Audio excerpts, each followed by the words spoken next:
Hello students, मैं लोकेश पाशा आप सबका स्वागत करता हूं अपने चैनल जिसका कि नाम है एनसीईआरटी लेट्स फील इट पर। और आज मैं आप सबके लिए है ना नया वीडियो लेके आ चुका हूं जो कि है क्लास 9 का chapter second, socialism in Europe and Russia.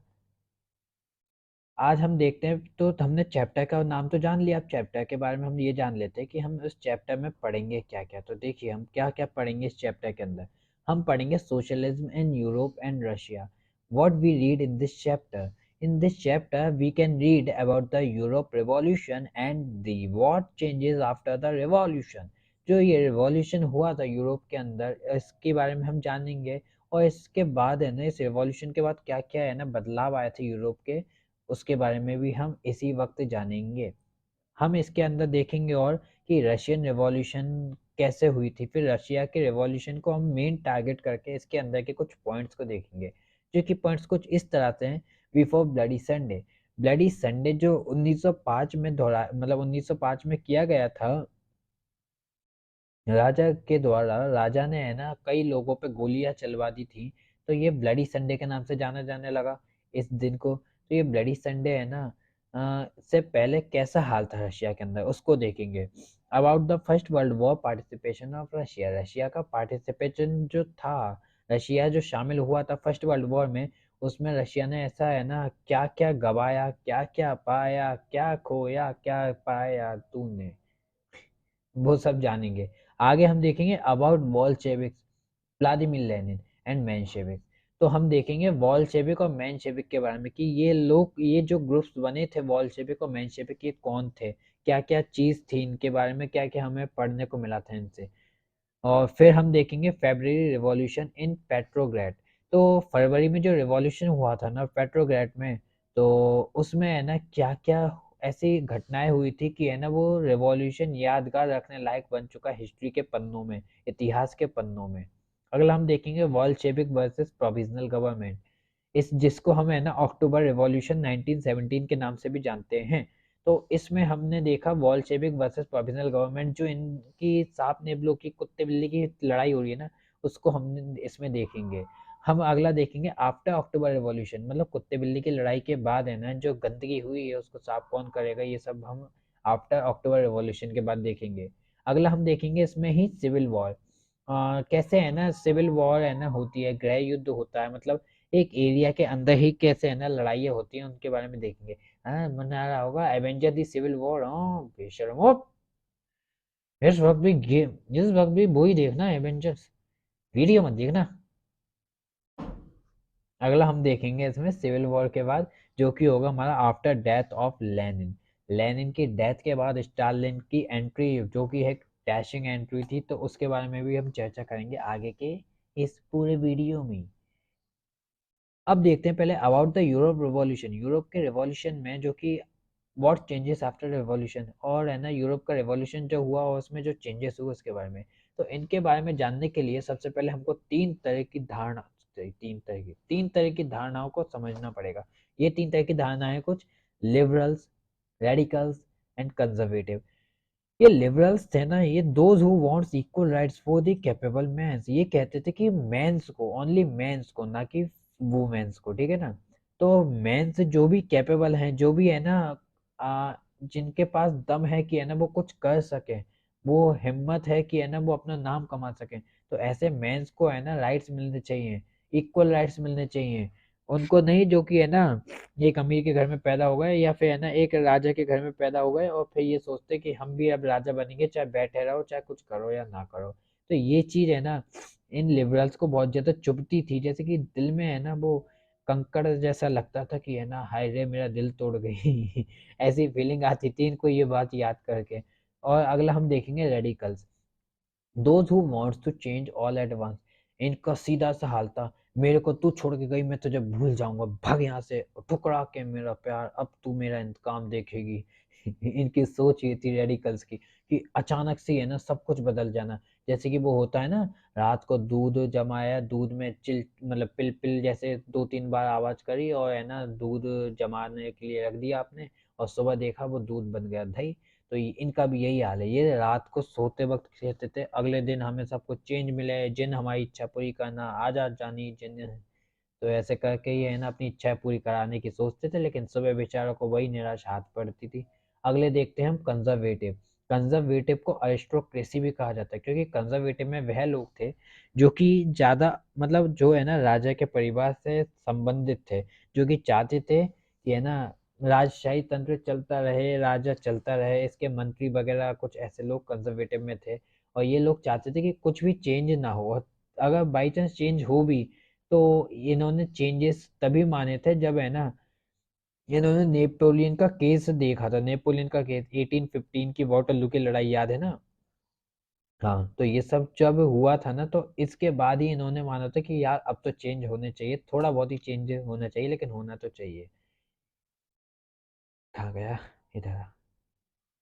अगला पॉइंट हम देखते हैं, why Europe do revolution. Europe ने ना जो क्रांति थी वो क्यों की। अबे यार, कोई इंसान खड़ा होता है, कोई इंसान आवाज उठाता है, तो आवाज उठाने की उसकी वजह भी तो होगी कोई। तो उसकी क्या वजह थी, क्यों उसने है ना रिवॉल्यूशन की थी, क्यों उसने चिल्ला के आवाज उठाई थी। किसने, यूरोप ने।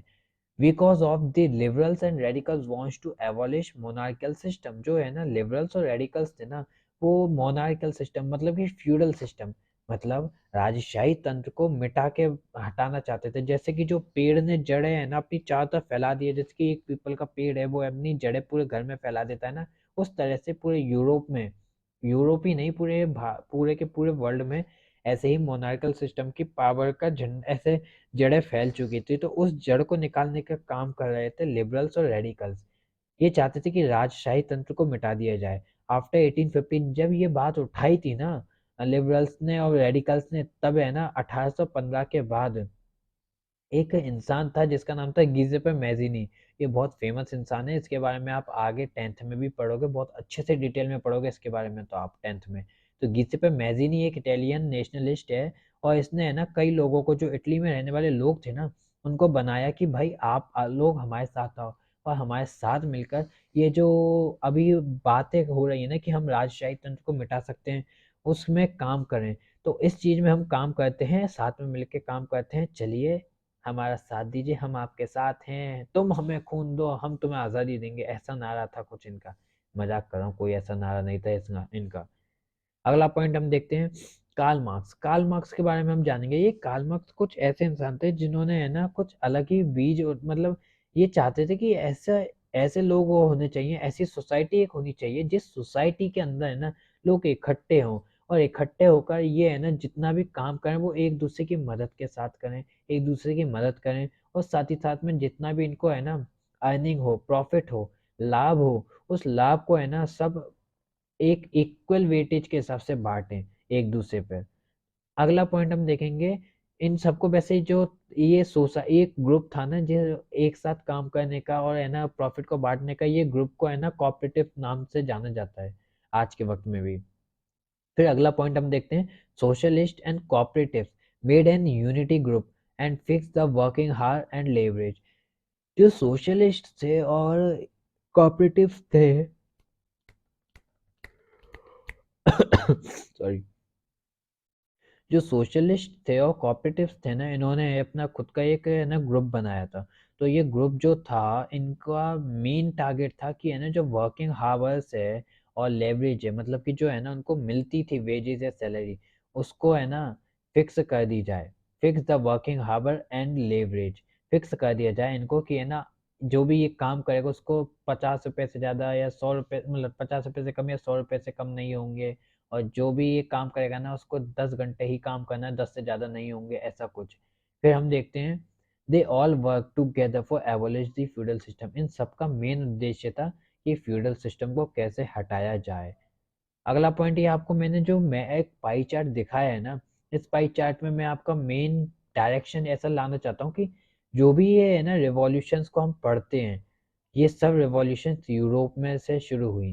तो यूरोप के इसलिए मैंने 55% यूरोप को दिया, रिवॉल्यूशन थॉट को स्प्रेड करने के लिए, फैलाने के लिए यूरोप ने इसमें सबसे बड़ा काम किया, क्योंकि यूरोप करता था अपने है ना पाठ्यक्रम को, और ये जो भी लिखता था उसको है ना पूरी दुनिया में है ना प्रचार प्रसार करता था, इसलिए इसको इसके बारे में कई लोग जानने लगे। अब 30%, क्योंकि वर्ल्ड हिस्ट्री में ये रशिया ने अपना काम करा था, रशिया का नाम आया है, इसलिए 30% रशिया को पार्टिसिपेट कराया गया है। और अगला है रेस्ट ऑफ द वर्ल्ड। मतलब यूरोप और रशिया को हटा दिया जाए तो जो बचा हुआ रेस्ट ऑफ द वर्ल्ड है ना, जिसके नाम मतलब जिसकी हम हिस्ट्री पढ़ते हैं वर्ल्ड हिस्ट्री में, जैसे कि अमेरिका, जैसे कि इंडिया थोड़ा बहुत, तो इन सब की हिस्ट्री है ना 15% हम पढ़ते हैं वर्ल्ड हिस्ट्री के नाम पर। अगले स्लाइड पर आते हैं। हाँ, तो हमने ये जान लिया कि रशिया की रिवॉल्यूशन क्यों हुई थी और उसके इफेक्ट्स क्या पड़े। तो अब इसके बाद हम देखेंगे कि सॉरी, अभी तक यूरोप की रिवॉल्यूशन हम देखिए, अब हम देखेंगे कि रशिया की रिवॉल्यूशन कैसे हुई। और रशिया की रिवॉल्यूशन में पहले हम देखेंगे कि है ना before bloody Sunday, bloody Sunday जो 1905 में घटित हुआ था, ये ब्लडी संडे क्यों घटित हुआ? राजा ने है ना, ये जो आपको दिखाया ना दाढ़ी वाले बाबा, ये गुल का ऑरेंज नहीं, भूरे कलर के भूरे भूरे भूरे कलर की दाढ़ी वाले बाबा, इन्होंने है ना क्यों ऐसा किया कि है ना कई सारे लोगों को मौत के घाट पे उतरवा दिया। 100 लोग, 100 लोग मारे गए थे उस भयानक फायरिंग में। मतलब कि जो शाह निकोलस सेकंड ने करवाई थी, इसकी पत्नी, ये इसका नाम है जो कि दाढ़ी वाले बाबा है ना, इनका नाम है टी शाह निकोलस सेकंड। देख लो फोटो, जो भी ये फोटो आपको दिख रही है ना, ये सच वाली फोटो है उसी की। आपके लिए लाया हूँ ढूंढ के मैं, समझे ना, आपके लिए लाया हूँ। तो आप लोगों की जिम्मेदारी है, अब वीडियो को लाइक शेयर सब्सक्राइब करे बिना मत जाइएगा। और साथ ही साथ में कमेंट कीजिए, कमेंट करके बताइए वीडियो कैसी लगी, क्योंकि आपका कमेंट नहीं मिलता ना तो बड़ा अजीब सा लगता है यार। बताइए। अब हम देखते हैं, देखो शाह निकोलस, ये आपको जो दिख रहे हैं दाढ़ी वाले बाबा, ये शाह निकोलस हैं और इनकी पत्नी है जिसका कि नाम है सरीना अलेक्जेंड्रा। तो ये दो लोग हैं, ठीक है। अब इन दो लोगों के बारे में हमने देख लिया, अब हम देखते हैं कि है ना इसी जगह पर रशिया के अंदर दो फेमस प्लेसेस है जिनका कि नाम है सेंट पीटर्सबर्ग और मॉस्को। अब मॉस्को तो आज भी है ना रशिया की कैपिटल के नाम पे हम मतलब जानते हैं कि रशिया की जो राजधानी है वो है मॉस्को। और सेंट पीटर्सबर्ग एक है ना प्रसिद्ध शहर है वहाँ का अभी भी। तो सेंट पीटर्सबर्ग जिसका नाम नहीं है अभी, ये नाम नहीं है इसका। तो ये दोनों जो शहर है ना, ये शहर के बारे में हम क्यों जान रहे हैं, क्योंकि इस शहर के अंदर है ना सबसे पहले सबसे पहले रशिया में इन दोनों शहर के अंदर ही फैक्ट्रीज लगी थी। और कहा जाता है कि इन दोनों शहर के अंदर ही है ना सबसे पहले रशिया में जो फैक्ट्रीज लगी थी ना, उसमें कई सारे लोग है ना काम करने के लिए आए थे। तो इन जगह का है ना पूरा नक्शा पलट हो गया था, इतना गंदा रहने लग गया था, मतलब इतना गंदा हो गए थे ना ये दोनों जगह कि इन दोनों जगह पे कैसे रहते थे वो बात आप सोच सकते हैं कि एक ऐसी जगह जहाँ पर सीवेज लाइन नहीं है, मतलब कि पानी की दिक्कत है, रहने की दिक्कत है, खाने पीने की, सोने की, काम ढूंढते हुए मजदूर पड़ते रहते हैं, कहीं भी सो जाते हैं। ऐसे गाड़ियाँ निकल जाती होंगी उनके ऊपर से, तो कुत्ते ऐसे डोलते रहते हैं, भौंकते रहते हैं। तो ऐसे वक्त में है ना कैसा हाल होगा उस जगह का, सोचिए। तो ऐसा ऐसा हाल होता था इन दोनों जगह पर। शाह निकोलस सेकंड, ये देखिए आपको जो है ना, आप वर्ल्ड मैप में देख रहे हैं, वर्ल्ड मैप में जो एरिया है ना जिस पर पेंट हो रखा है, ये पूरा का पूरा एरिया रशिया का है। और आज के वक्त में रशिया को हम 16 पार्ट्स में जानते हैं, जिसमें है यूक्रेन, बेलारूस और लिथोपिया, कजाकिस्तान, ऐसे कुछ है ना देश इसी में मिले हुए हैं। और इन देशों को ही हम कहते हैं रशिया के पार्ट्स, जो पहले रशिया थे लेकिन आज के वक्त में अलग हो चुके हैं। अगला अगला देखते हैं हम कि 15% area used for industries and left for agriculture. अब देखो यार, जो कि है ना इंडस्ट्री के लिए यूज किया जा रहा एरिया था ना, जहाँ पे इंडस्ट्रीज लगी थी, वो ओनली 15% था, जो कि थे सेंट पीटर्सबर्ग और मॉस्को। और जो बचा हुआ एरिया था 85% एरिया, 85% एरिया, वो था रशिया का, जिसमें एग्रीकल्चर को बढ़ावा दिया जा रहा था, मतलब कि खेती की जा रही थी। सिर्फ ज़्यादातर लोग खेती पर निर्भर थे यहाँ पे। अब देखते हैं 1890, मतलब 1890 railway extend and attracts the investors. जो 1890 की रेलवे थी ना, उसने है ना इन्वेस्टर्स को अट्रैक्ट किया, इन्वेस्टर्स को ऐसे बुलाया कि है ना अब है ना यहाँ पे ट्रांसपोर्टेशन, रशिया के अंदर ट्रांसपोर्टेशन चालू हो चुका है, तो आप लोग आओ और आकर के ऐसे हम सब में हमारे यहाँ पे इन्वेस्ट करो, ऐसा इनका विचार कराया। तो ये लोग है ना जब 1890 के बाद रेलवे को बनाया गया, रशिया के अंदर काफ़ी जगह तक फैला दिया गया, तो इन्वेस्टर्स जो कि पैसे इन्वेस्ट करने आए थे, ये लोग अट्रैक्ट हुए और आकर रशिया के अंदर पैसे इन्वेस्ट करने लगे। Workers work in the factories and shops at least 10 to 15 hours with minimum wages. जो वर्कर्स थे ना अब एक जगह पर ही कई लोग घुस गए थे, क्योंकि दो जगह देखो, ये सेंट पीटर्सबर्ग और मॉस्को जहाँ पे इंडस्ट्रीज लगी हुई हैं, नया एक काम दिख रहा है तो लोग इकट्ठे हो जाते हैं, और ऐसे में ये सब लोग जब इकट्ठे हुए इन दोनों जगह पर, तो है ना ज़्यादा लोग हो गए और काम कम रहने लगा, तो कम से कम वेजेस में ज़्यादा से ज़्यादा लोगों को रखा जाने लगा, और उन सबको है ना 10 से 15 घंटे काम कराया जाता था। समझ सकते हैं आप कि 10 से 15 घंटे अगर कोई इंसान काम करे तो उसको खाने पीने रहने के लिए कहाँ पे फुर्सत मिलेगी। अगली स्लाइड। अगली स्लाइड में हम देखते हैं workers on the time of Russian revolution. जो वर्कर्स थे ना रशियन रिवॉल्यूशन के वक्त में, वो कैसे थे, उनका क्या मानना था, कैसे रहते थे। अब देखो, रशियन रिवॉल्यूशन के वक्त में है ना वर्कर्स के दो क्राइटेरिया थे, तो दो तरह से उनको बांटा गया था। एक थे मेटल वर्कर्स जो कि पढ़े लिखे थे, और एक थे नॉन मेटेलिक वर्कर्स जो कि अनपढ़ गवार थे। अब ये नॉन मेटेलिक वर्कर्स थे ना, ये फिजिकल वर्क ज़्यादा करते थे, जैसे कि कट्टा उठाना, मतलब सीमेंट का कट्टा उठाना, एक जगह से दूसरी जगह ईंट पहुंचाना, या फिर है ना सामान को उठा के कहीं गाड़ियों में रखवाना, कुछ ऐसे काम करते थे फिजिकल वर्कर्स, जिनकी है ना कम से कम वेज रेट होती थी, सैलरी भी उनकी बहुत कम होती थी। अगला देखते हैं मेटल वर्कर्स। मेटल वर्कर्स की सैलरी बहुत अच्छी होती थी, और साथ ही साथ में ये लोग सोचते थे कि ये खुद एक ऑनर है, मतलब कि एक मालिक हैं, कहाँ के, ये खुद है ना मालिक हैं इंडस्ट्री के। In 1914, the women workers were 31% in factories. 1914 में वुमेन वर्कर्स है ना, वो एक मतलब 31%, 31% फैक्ट्रीज में शामिल थी। दे देयर सैलरी वर हाफ और quarter times of male workers. उनकी जो सैलरी थी ना, किनकी, वुमेन वर्कर्स की सैलरी है ना कुछ आधी मतलब हाफ और 1/4% थी मेल वर्कर्स के। इनको अगर अपन प्रैक्टिकली देखें तो जैसे कि एक मेल वर्कर्स को अगर मिलेंगे 100 रुपये, तो एक फीमेल वर्कर्स को या तो मिलेंगे 50 रुपये या फिर मिलेंगे 25 रुपये। तो देख लीजिए, एक मेल वर्कर्स को सेम काम करने के 100 रुपये, लेकिन उसी सेम काम को कर रही है अगर एक फीमेल वर्कर्स, तो उससे मिलेंगे या तो 25 रुपये या 50 रुपये। और वो बेचारी लड़की, मतलब वो बेचारी औरत फिर भी करती थी उस काम को, क्योंकि भाई एक औरत है, मतलब कि उसका बच्चा उसके साथ है। The workers of all categories were same at the time of facing problem creates by factory owners। जो वर्कर्स थे ना वो हर वक्त में है ना फैक्ट्री के ओनर्स की वजह से कुछ है ना प्रॉब्लम जो क्रिएट होती थी उनको है ना फेस करते थे। The workers of all categories, her category के वर्कर्स है ना फैक्ट्री के ओनर की वजह से जो प्रॉब्लम्स होती थी उनको फेस करते थे। और after that groups work in revolution. अब हम देखते हैं कि है ना जो ग्रुप्स थे जो कि इकट्ठे हुए थे वर्क करने के लिए, किसके लिए, रिवॉल्यूशन के लिए, मतलब क्रांति के लिए, जो कि है ना इकट्ठे हुए थे कि अब हम क्रांति लाएंगे और राजा को इस राजगद्दी से हटाएंगे। ऐसे कौन कौन से लोग थे, कौन कौन से ग्रुप बने थे, तो ऐसे में है ना दो ग्रुप बनाए गए थे, सॉरी सॉरी ऐसे में दो ग्रुप्स बनाए गए थे। पहला ग्रुप था पीजेंट का ग्रुप, मतलब कि किसानों का ग्रुप, एंड सेकंड ग्रुप था जो कि था वर्कर्स का ग्रुप।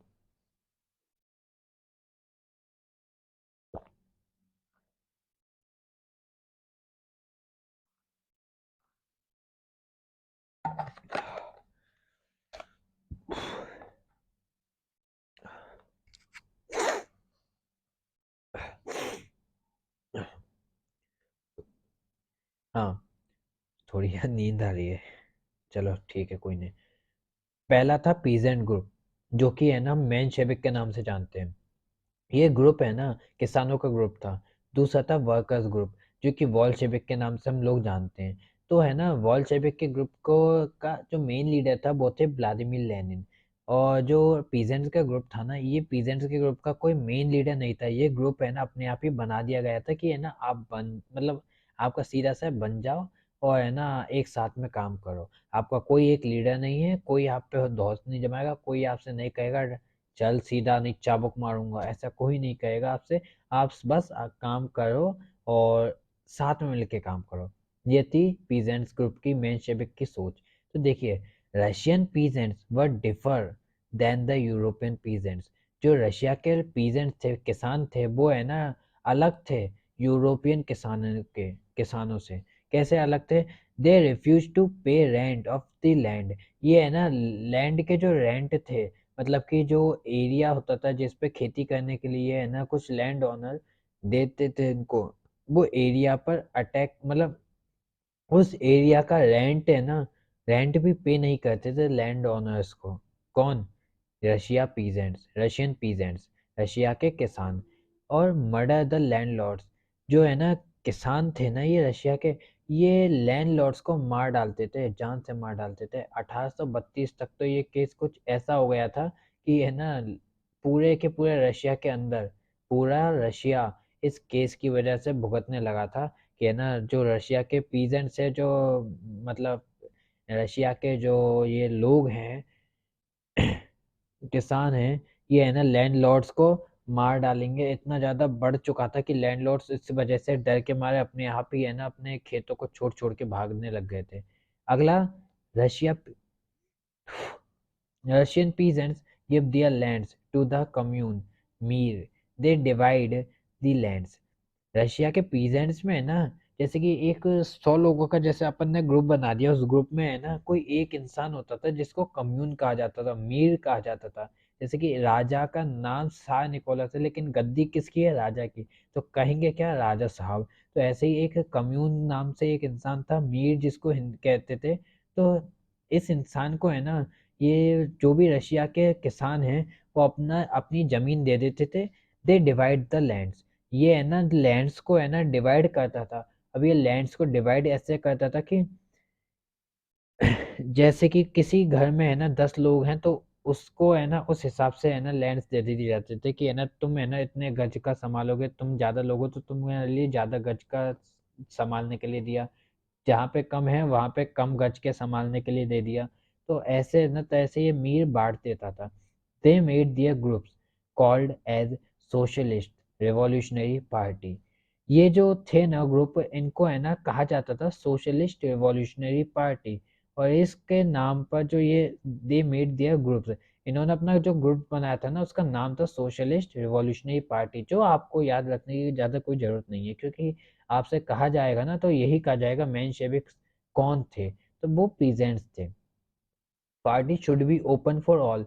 सबसे इसकी सबसे बड़ी दिक्कत ये थी कि ये जो पार्टी थी ना जो बनाई गई थी ये किसानों के द्वारा, ये पार्टी सबके लिए खोल दी गई थी। मतलब कि आप में अगर चाहत है तो आप आ जाओ। ऐसे वक्त में पता है क्या होता है? सबसे ज्यादा राजा का वफादार, राजा का चापलूस कोई इंसान आता है और आकर आपके पूरे ग्रुप में फूट पाड़ देता है, मतलब लड़ाइयाँ करा देता है, और आपका ग्रुप फिर काम नहीं कर पाता, फिर वो अलग अलग हो जाता है। सॉरी।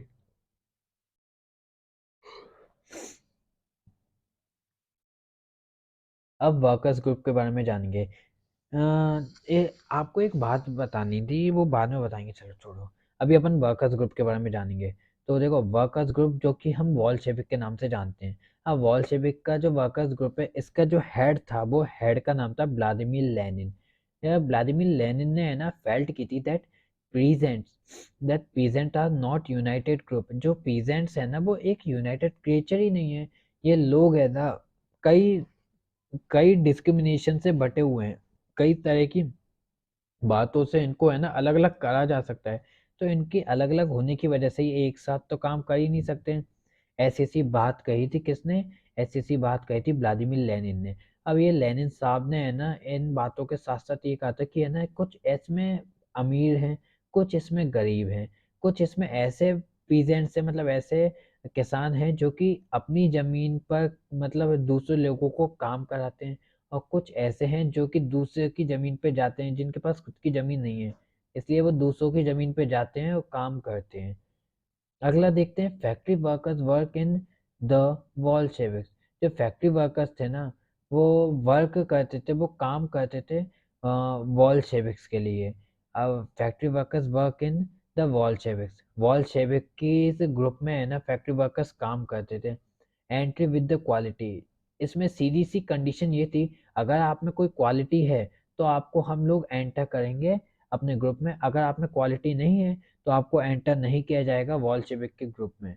अगली स्लाइड पे चलते हैं हम। अगली स्लाइड है ब्लडी संडे की स्लाइड। तो ब्लडी संडे की स्लाइड में हम देखेंगे कि है ना, जब ये सब हो रहा था ना, तो ऐसे में आ, इस वक्त में है ना, ब्लडी संडे के अंदर ये जो लोग थे, कुछ इनके साथ इतना गलत होने लगा कि 1904 में, मतलब फैक्ट्री के लोगों की अभी बात हो रही है, 1904 के अंदर wages reduced and 20 times. Wages तो थे, दे रखे थे ना, मतलब कि एक इंसान को मान के चलिए 100 रुपये मिल रहे हैं, तो उसके जो वेजेस थे वो 20 टाइम्स घट गए, और उसके 100 रुपये की जो वेजेस थी वो 5 रुपये में बदल गई। तो 100 रुपये जिसको मिल रहे हैं, उसको सिर्फ 5 रुपये मिलने लगे। और इन्फ्लेशन इंक्रीज, और जो सामानों की महंगाई थी वो कुछ ज़्यादा ही बढ़ गई। और इसके बढ़ने की वजह से this time 4 workers were fired by the Putilov iron industries. ये पुतिलोव आयरन इंडस्ट्री जो कि मॉस्को में एक इंडस्ट्री है, इसमें से है ना 4 वर्कर्स को निकाल दिया गया। कि मतलब वर्कर्स बेचारे कम से कम वेज पे काम कर रहे हैं, साथ ही साथ में ये वर्कर्स है ना, आपके लिए ऐसा भी है कि इन्फ्लेशन की शिकायत नहीं करे कि है ना हमारी वेजेस बढ़ाओ। उसके बाद आपने है ना 4 वर्कर्स को निकाल दिया, पुतिलोव आयरन वर्क्स इंडस्ट्री ने 4 वर्कर्स को निकाल दिया। तो निकालने की वजह से,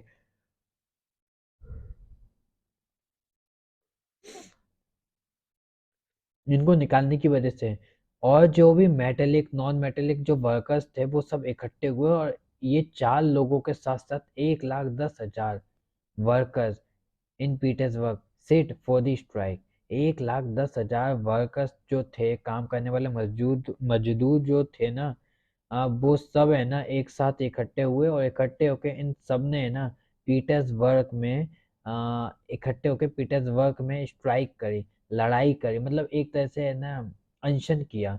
अब इस अनशन को देखते हुए है ना एक लीडर थे जिनका नाम था फादर गैपोन। एक क्लर्जी के इंसान है ये, मतलब जो क्लर्जी थे ना, जो पाठ पूजा करने वाले पुजारी कहते हैं अपन क्रिश्चियंस के, जिनको फादर कहते हैं, तो वो थे।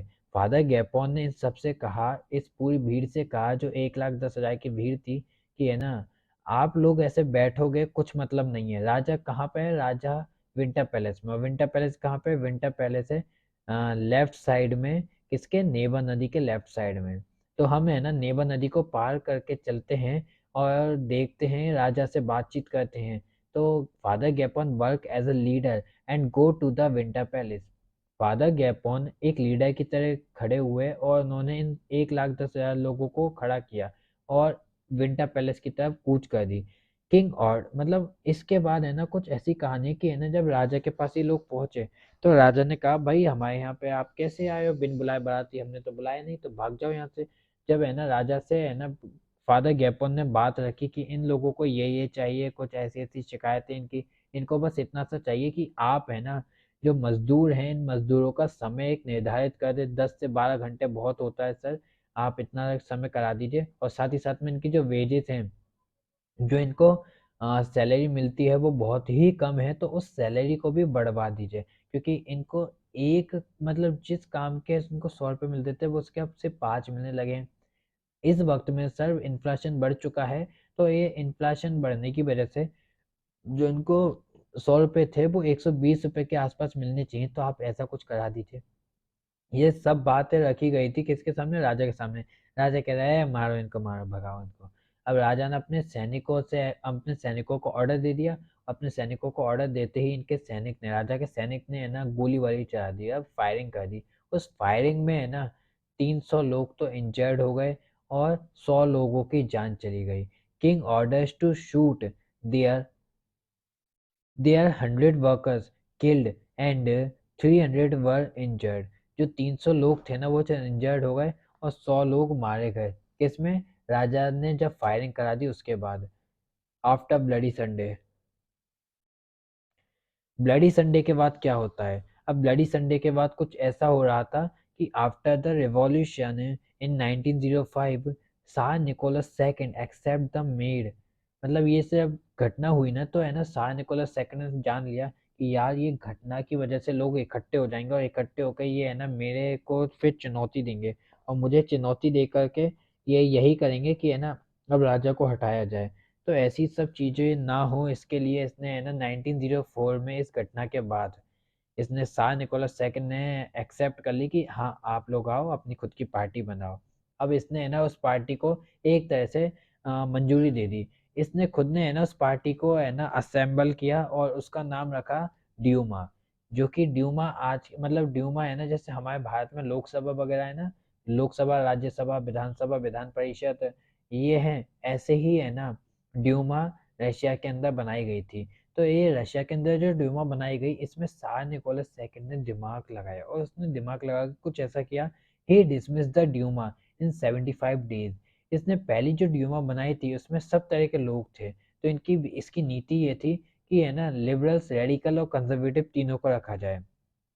पहली बार जब इसने पार्टी मतलब वो बनाई ड्यूमा, उस ड्यूमा में लिबरल्स, रेडिकल्स और कंजर्वेटिव तीनों थे, लेकिन इसके बाद जब उसने है ना इस ड्यूमा को 75 दिन में 75 डेज में अबॉलिश कर दिया, डिसमिस कर दिया, हटा दिया, तो दूसरी जो ड्यूमा बनाई उसने second Duma made and dismiss in 3 months after that.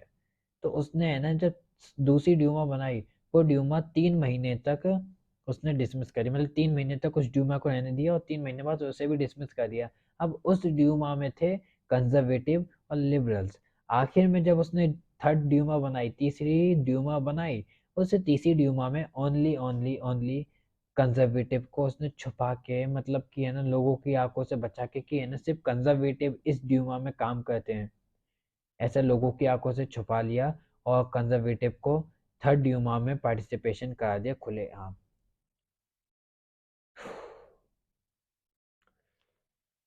Guys, अब अपन है ना कल पढ़ेंगे क्योंकि आधे घंटे का तो वीडियो कुछ हो ही चुका है, और साथ ही साथ में first world war, second world war, मतलब फर्स्ट वर्ल्ड वॉर की बातें हम अगले चैप्टर में, अगले मतलब पार्ट में करते हैं, और इस पार्ट को अपन कल कंप्लीट कर देंगे, टेंशन नहीं लीजिएगा। मिलते हैं आपसे अगली वीडियो में। Ta-ta, bye bye, good night. अभी यार नींद आ रही है थोड़ी सी। लाइक, शेयर, सब्सक्राइब करना मत भूलिएगा, साथ ही साथ में शेयर करना भी, और साथ ही साथ में अपने टेलीग्राम चैनल पे ज्वाइन हो जाइए, जिसका कि नाम है NCRT लेट्स फील आर्मी, ठीक है ना। अपने टेलीग्राम पर ज्वाइन हो जाइए, और इस टेलीग्राम के नाम पे अगर आप सर्च मार के ज्वाइन भी हो सकते हैं, और साथ ही साथ में अगर आप ऐसा नहीं करना चाहते तो आप डिस्क्रिप्शन में जाइएगा, डिस्क्रिप्शन में आपको इस टेलीग्राम चैनल की लिंक मिल जाएगी, जाकर ज्वाइन हुई और इस PDF का पूरा आनंद ले लीजिएगा। जैसे ही है ना मैं ये अपन कल कंप्लीट कर देंगे, और इसके कंप्लीट होते ही मैं आपको इसकी पूरी PDF दे दूंगा। चलिए मिलते हैं अगले वीडियो में, बाय बाय।